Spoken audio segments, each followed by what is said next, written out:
Okay, here we have a little demo of our inventory system we've been working on. You can see when you approach an item, it's pinging you to pick it up in the top left. There's no actual on-screen widget for it.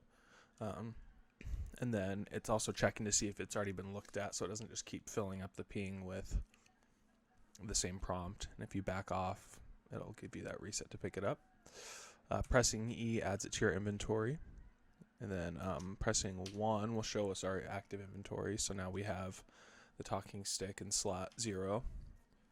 And then pressing I displays our inventory bar, although something happened. It's not working properly. Should display an icon there where we have the talking stick. It's just making it darker and darker every time I press I. So I will include some screenshots of all the blueprints and manually trick it into updating the UI. So I was in charge of developing the enemy AI in the game.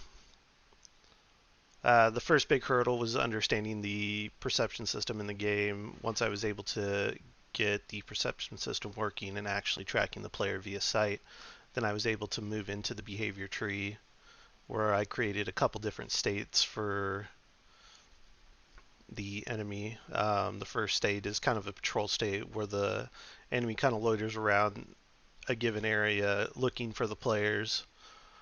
Then we have a search state where if the player was seen by the enemy but no longer has them in sight, it'll go to its last known location, loiter around there for a bit, and then go back into its original patrol state.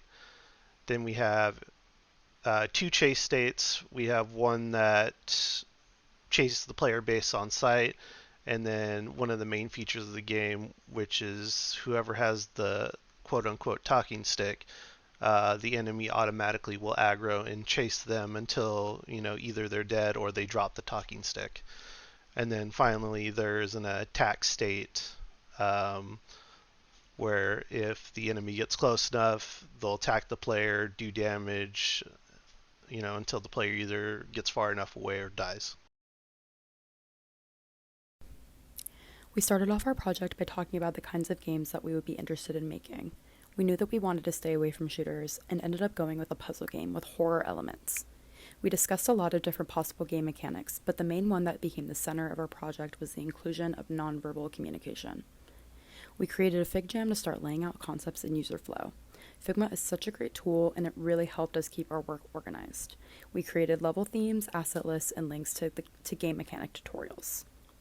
I sketched out 6 different variations of possible level designs, with liminal spaces being the primary theme. At the end of the day, we were only able to get a basic office building level implemented with a callback to the playground level, so adding more spice to the levels is something I'd like to implement in the future. As well as this, I designed the monster and created the 2D reference that was pulled into Blender by a line to model.